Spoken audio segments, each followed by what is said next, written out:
Hi guys, this is Dan from Magic Pachinko Restorations with another short video on a vintage Pachinko machine. If you're a regular visitor to my YouTube channel, you'll notice that my work sweatshirt here is relatively clean.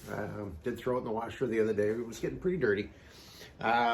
Please visit Magic Pachinko Restorations. There are a lot of information there. It'll also show you the machines that I've worked on and some machines that I have to be restored if you're interested. And actually this particular machine is one that was on the website. I believe I picked it up in Chicago. Unfortunately, it had had a hard life over the last probably 30 or 40 years. I'm pretty sure it stayed in a barn. I'll tell you a couple of things about it as I started to clean it, but it does show a little bit of its age, but I think overall it came out in pretty good shape. So let's take a look. This is a 1977 Nishijin Model B. It is just before they switched over to the Model Cs. So this is a little more reminiscent of a Model C tray and feed tray and lower tray. Again, this shows its age a little bit. Unfortunately, the chrome on this one was in kind of rough shape. Got it as clean as I possibly could. The chrome frame actually cleaned up a lot better than I thought it would. So it looks good from the front. The new owner is the one that picked this particular playfield. It's a pretty colorful playfield. I did quite a bit of painting on the attractions here. So that got all repainted. This one pretty much got all repainted, and then these needed a little bit of touch-up paint, and then the spinners, actually the original spinners were pretty well washed out, but I had some more of the pink and blues, and so I tried to match the pink and yellow of the whole playfield. So this is the ball out light, and then over here there's two light bulbs that will come on when you get the jackpot.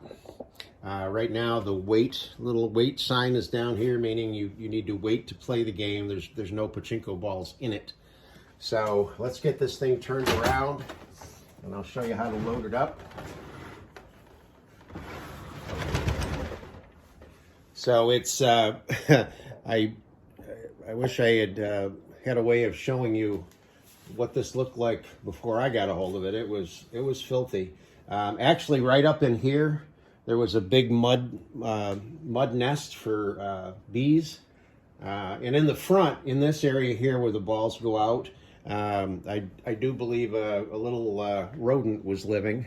Again, the bottom got a little rusty and so on, but it cleaned up relatively well. The wood cleaned up real nice. Somebody had gouged out some places for hinges, I guess. If they had this mounted on a wall, I'm not really sure.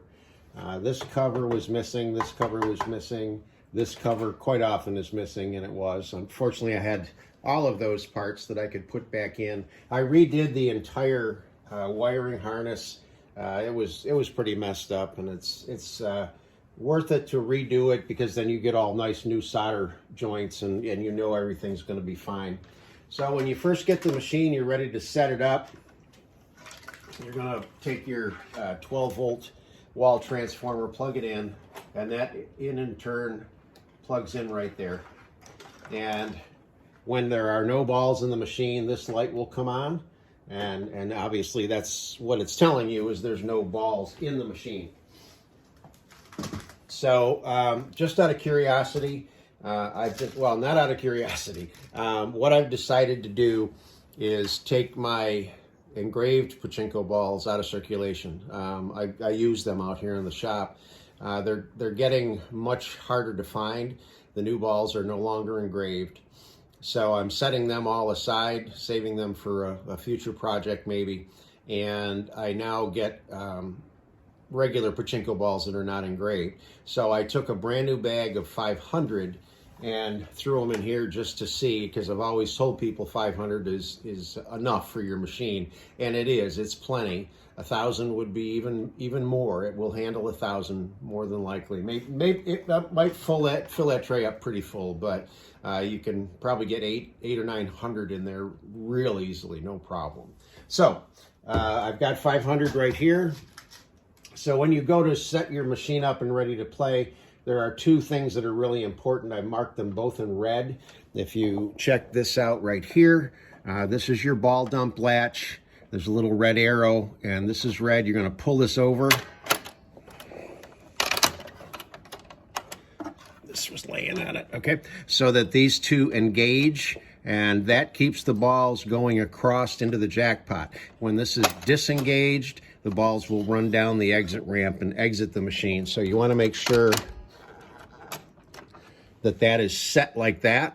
And then the second thing you want to make sure of is this is the seesaw, the white piece.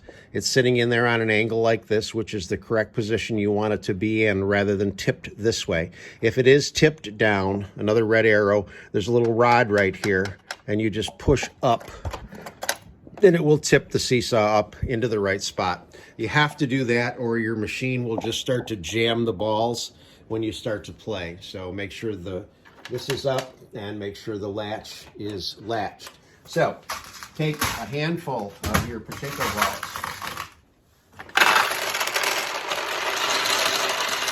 Let them drop into the machine. They're going to go out of the upper hopper, down the upper chute, into what's called the turnaround.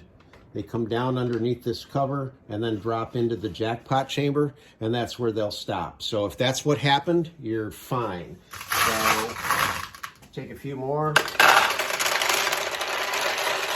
And the same thing. Notice the light is still on. What that means is there's not enough balls in the machine yet. So now you can just do a dump.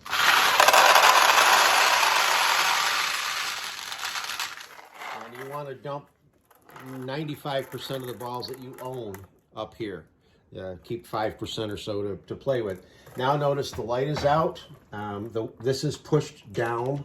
This lifts up off the micro switch, and the light goes out. When this is pushed down, the light comes on.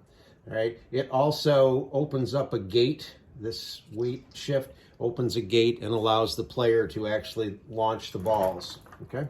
So the backside is all set up, ready to go.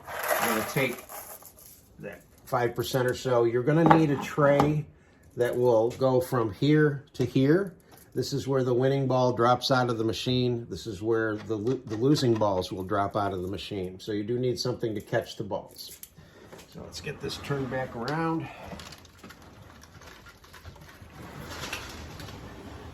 And then you're going to put some balls to play with in the upper feed tray.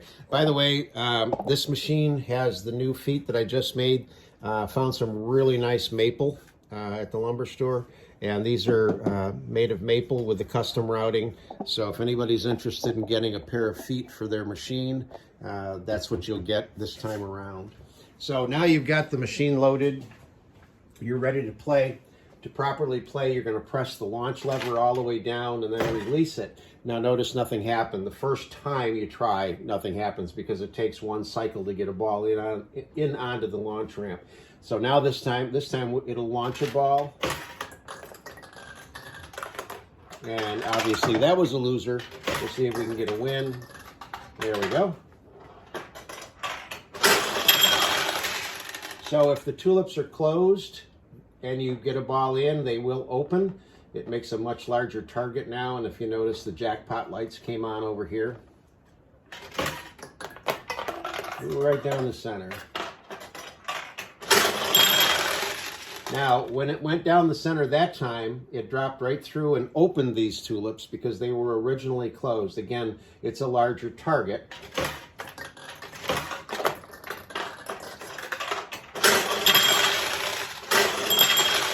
So I got one on each of these tulips. Now, by going all the way down and letting go, it's going to launch with the most force, hit the bumper, and come back.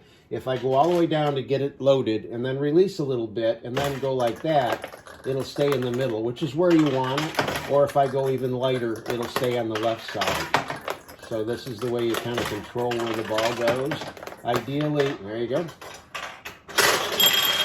Ideally, you want the ball to go right down the center. Now, hang on one second here. Let me see if I can get a ball over and close this tulip. Oh. There we go. Okay, so the tulips are all closed now. So I'm going to show you the mechanics that are inside the machine. If a ball goes in here or comes in from the side and goes right down the middle, watch the tulips. All of these tulips will open, which now presents a much larger target. The ball can come down on this side and open this tulip. It can come down on this side and open this tulip only. But if it goes through the middle, it's going to open them all. So now that all the tulips are open, you're going to get a fair amount of wind. So here we go.